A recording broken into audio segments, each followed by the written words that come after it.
오늘 우리에게 주시는 하나님의 말씀은 요한복음 15장 18절부터 27절까지 말씀입니다. 요한복음 15장 18절부터 27절까지 말씀을 저와 여러분들이 한 절씩 교독하겠습니다.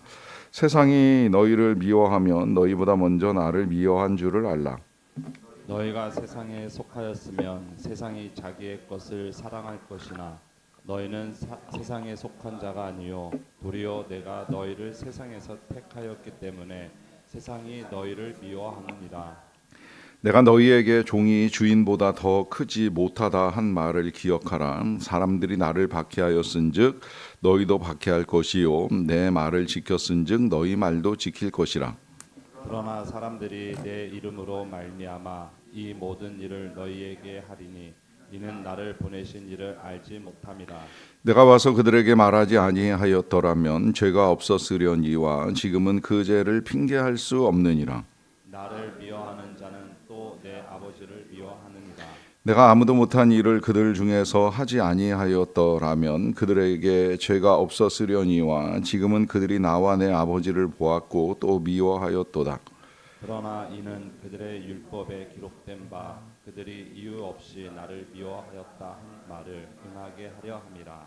내가 아버지께로부터 너희에게 보낼 보혜사 곧 아버지께로부터 나오시는 진리의 성령이 오실 때에 그가 나를 증언하실 것이요 너희도 처음부터 나와 함께 있었으므로 증언하느니라. 아멘.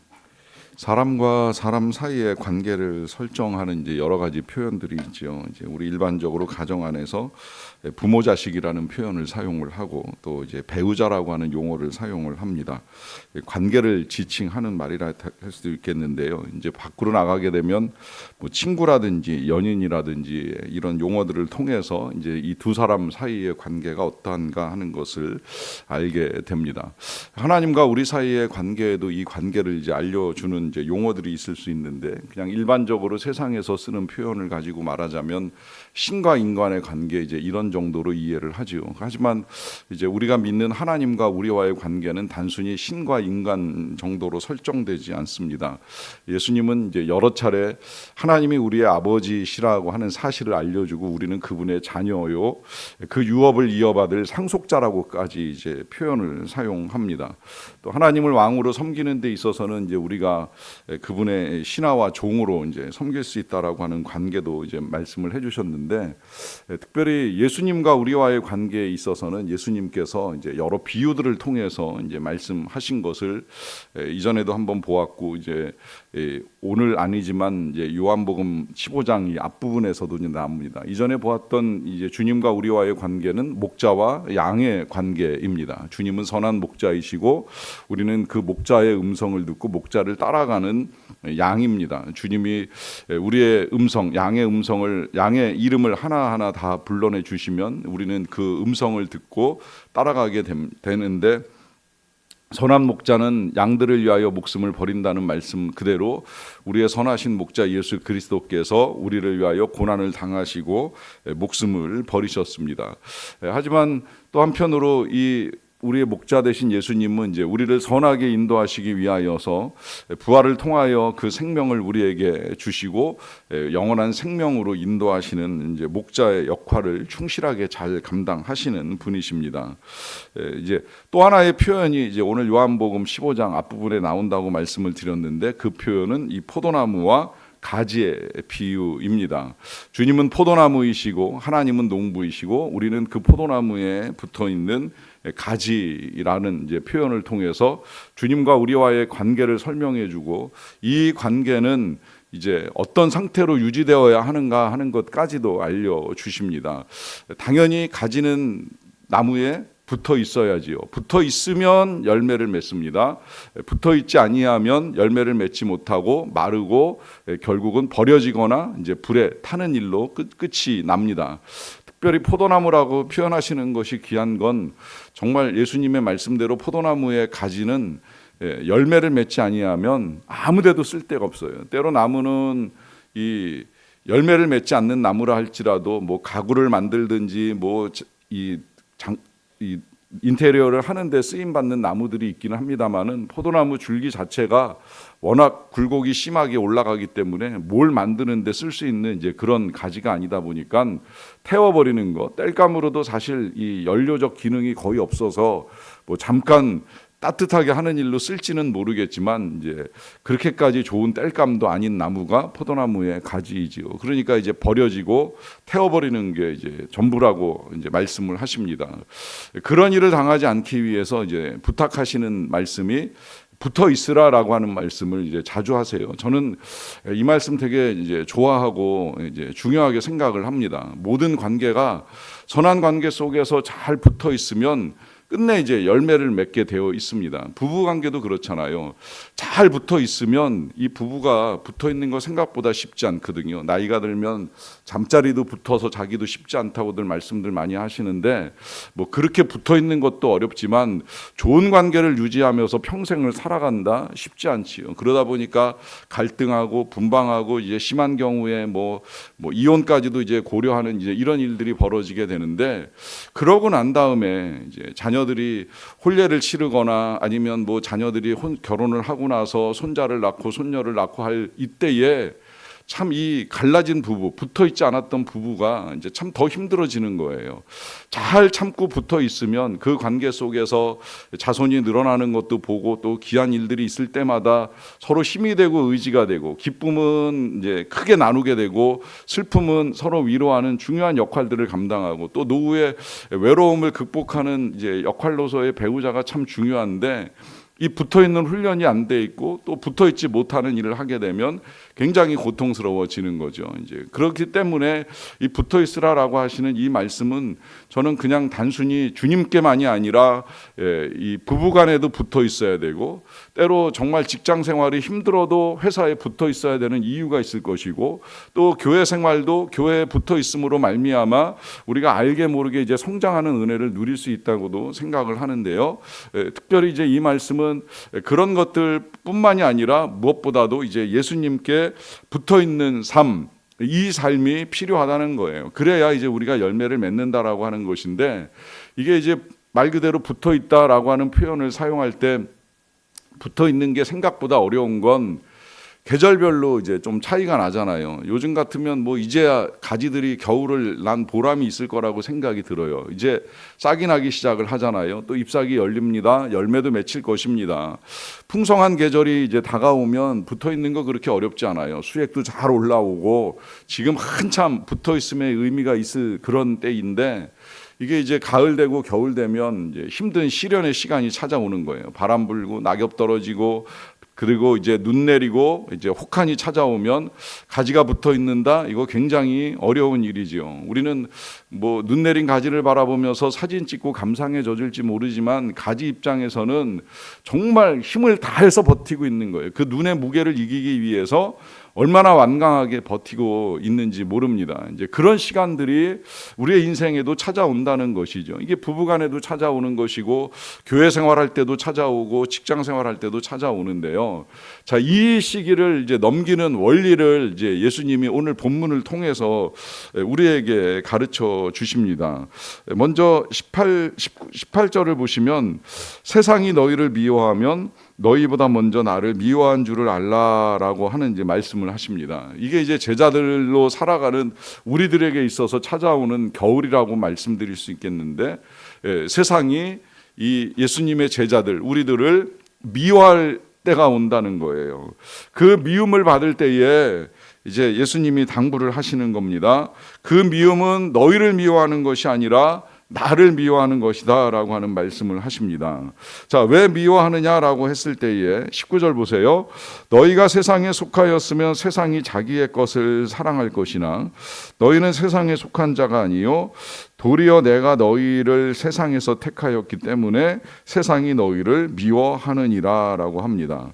자, 여기서 세상이 예수님의 사람들, 그 제자들 그리고 우리들을 미워하는 이유가 이제 분명하게 드러납니다. 그것은 우리가 세상에 세상에 속한 사람들이 아니라 그리스도에게 속한 사람들로 살아가기 때문이라고 하는 것인데요. 세상에 속하지 아니하고 예수님께 속한 사람으로 살아가는 것이 왜 세상으로부터 미움을 받을 이유가 되겠습니까? 여러분, 지금 우리가 살아가는 세상, 예수님의 때와 다를 것이 없지만 우리가 살아가는 세상은 더욱 이제 이 자기 방식대로의 삶을 주장하는 시대 아니겠습니까? 원하는 대로 살아가라는 거예요. 그 어떤 것에도 매이지 말고 자기의 감정에 따라, 느낌에 따라, 기분에 따라, 아니면 욕망에 따라 살아가라라고 하는 것을 계속해서 부추깁니다. 그런데 주님은 우리에게 절대 그렇게 말씀하지 아니하셨습니다. 얼마 전에 이제 아주 오래, 이미 꽤 됐는데 이제 미움받을 용기라고 하는 책이 나왔었잖아요. 그 미움받을 용기의 주된 내용은 왜 미움을 받느냐라고 했을 때 지금 예수님이 말씀하시는 요 미움하고는 좀 다른 형태의 미움이에요. 그 미움은 자기 방식대로 살아가는 데 있어서 사람들이 뭐라고 하든 신경 쓰지 말고 미움을 받으라는 거예요. 그래서 원하는 대로 삶을 만들어가라라고 하는 것이 제가 이해한 이 책의 주된 내용입니다. 이건 예수님께 속하지 아니한 사람이 쓴 책이기 때문인데요. 최근에 이제 사디언스라고 하는 분이 쓴 책의 제목은 이제 이렇게 나왔어요. 마음을 따르지 않을 용기. 자기의 마음을 따르지 말라는 거예요. 왜냐하면 자기의 마음을 따라 살다 보면 그게 결국은 죄악의 길이 될 수밖에 없다라고 하는 것이죠. 그래서 책 안에 보면 이 저자가 자기의 어린 딸과 함께 내기를 해요. 딸이 방송을 보다가 혹시라도 자기의 방식을 따르는 광고나 혹은 이제 프로가 나오면 그거 아빠한테 이야기해가지고 $1씩 이제 받는 그런 내기를 하는 거예요. 그 딸이 잘 찾아내요. 광고를 보면서 저 광고는 지금 자신의 마음을 따르라는 것을 소비자들에게 충동하고 있다는 걸 알아내고 아빠하고 이야기를 나누면서 이제 용돈을 타는 일을 하게 됩니다.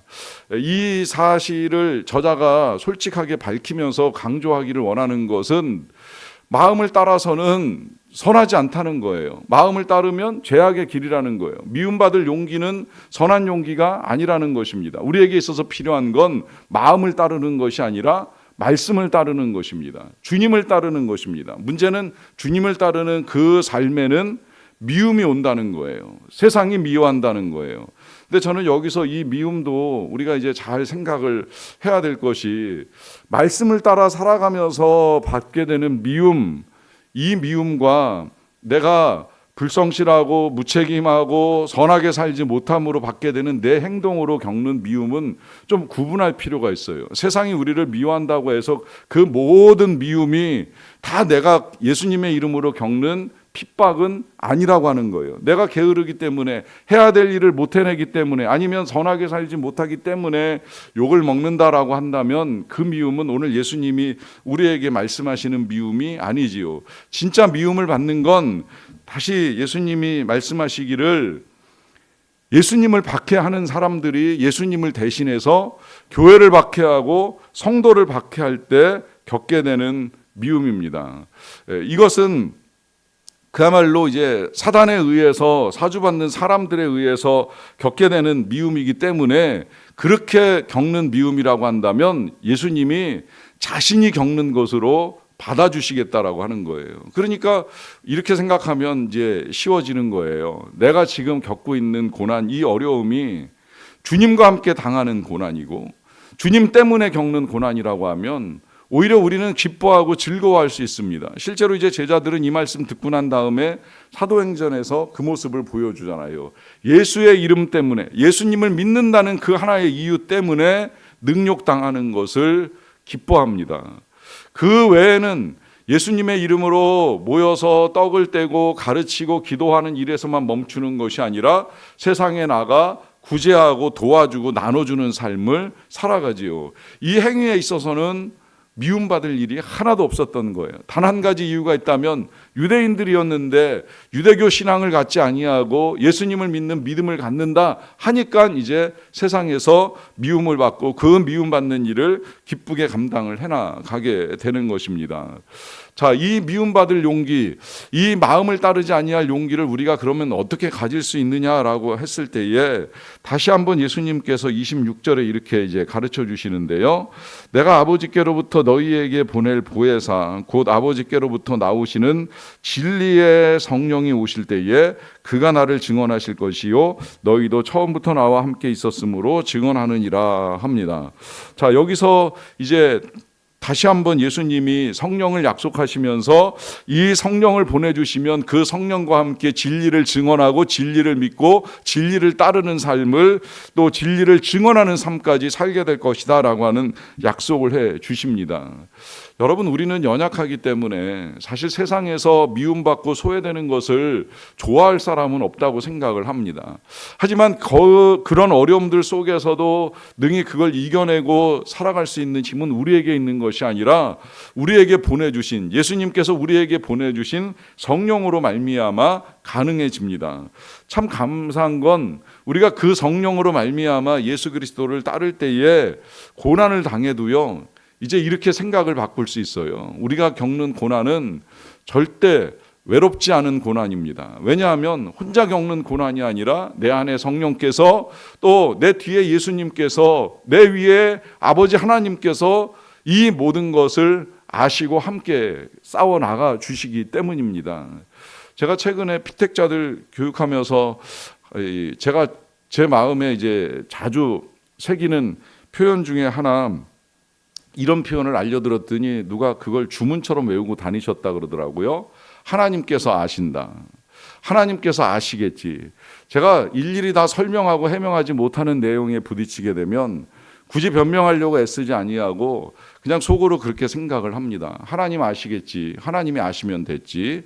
이 표현을 이제 그 다음부터 주문처럼 외우고 다니셨다는 말씀을 들었는데 제가 그 말씀을 듣고 나서 그럴 것 같았으면 한 가지를 좀 더 가르쳐 드릴 걸 그랬네 하는 아쉬움이 나중에 남더라고요. 뭐냐면 제가 이제 또 하나 이제 생각하는 것 중에 하나가 이런 표현입니다. 하나님께서 갚으시겠지. 나에게 갚으시던 그에게 갚으시던 어떻게든 갚으시겠지. 뭐 좋은 걸로 갚으시던 뭐 어떤 걸로 갚으시던지 하나님이 아시면 하나님이 갚으시겠지. 여러분, 우리는 하나님이 우리의 지금 이 모든 상황들을 아시고 그 상황에 믿음을 지켜나가는 우리의 이 신앙을 아시고 하나님이 갚으신다는 믿음을 가지고 살아가는 사람들입니다. 오늘도 이 믿음으로 승리하는 또 주님과 함께 걸어가는 주님께 붙어있는 저와 여러분 다 되시기를 간절히 축원합니다. 기도하겠습니다. 사랑과 은혜가 풍성하신 아버지 하나님 감사합니다. 오늘도 우리와 함께 해주셔서 정말 감사합니다. 하나님의 은혜 가운데 하루를 시작할 때에 주신 바 이 귀한 말씀 우리가 경히 여기지 아니하고 귀히 여기며 오늘 하루도 살아갈 수 있게 되기를 간절히 원합니다. 아버지 하나님, 이 귀한 말씀을 우리에게 허락하여 주셨는데 우리가 주님을 떠나 어디로 가오리까? 우리의 모든 형편과 사정을 아시는 하나님께서 때가 되면 갚으시리라, 때가 되면 이루시리라 라고 하는 믿음을 가지고 오늘도 주님 앞에 나와 하루를 시작하는 모든 주의 백성들의 삶에 은혜를 내리어 주시옵소서. 풍성한 은혜를 내려 주시옵소서. 성령의 충만함을 더하여 주시옵소서. 성령의 능력으로 살아가는 자들이 되게 하여 주시옵소서. 성령의 지혜와 성령의 권능을 더하여 주시기를 간절히 원합니다. 우리가 살아가는 삶의 자리에서 섬길 때 수고할 때에 필요한 은혜를 허락하여 주시옵소서. 그래서 그리스도의 이름을 높이게 하여 주시고 행여라도 우리가 주 예수 그리스도의 이름으로 미움을 받고 박해를 받는다라고 하면 내가 홀로 겪는 일이 아니라 우리를 택하여 주시고 우리를 불러주시고 우리를 세워주신 주님과 함께 당하는 고난이기에 이 고난당함을 기뻐하는 우리의 삶이 되기를 간절히 원합니다. 그렇게 은혜와 능력을 구하는 모든 주의 백성들의 삶에 필요한 것들을 채워 주시옵소서. 오늘도 각 가정에 필요한 은혜를 내려주시기를 원합니다. 치료하는 은혜를 내려주시기를 원합니다. 위로하여 주시기를 원합니다. 특별히 갈라진 틈이 메워지게 도와주시고 붙어있게 하여 주시옵소서. 부부간에 부모자식지간에 잘 붙어있음으로 말미암아 거둘 수 있는 아름다운 열매를 풍성히 거두는 은혜와 기쁨이 있을 수 있도록 도와주시기를 간절히 원합니다. 또 그런 관계들을 만들어갈 수 있도록 주의 말씀을 따라 긍휼히 여기고 용납하고 용서하는 아름다운 삶을 살아가는 자들이 다 되게 하여 주시옵소서. 선교사님들에게 은혜를 베풀어 주시고 섬기는 곳마다 하나님께서 주시는 바 아름다운 열매를 맺어갈 수 있도록 주님 도와 주시옵소서. 하나님, 전쟁이 그치지 아니하는 이 땅에 평화의 소식이 속히 이룰 수 있게 하여 주시기를 간절히 원합니다. 욕심과 증오에 따라 악한 일들이 반복되지 않도록 도와주시고 이제는 좀 더 타협하고 양보하고 협상과 화해를 이루어 갈 수 있도록 하나님께서 그 마음들을 움직여 주시기를 간절히 원합니다. 예수님의 이름으로 기도하옵나이다. 아멘.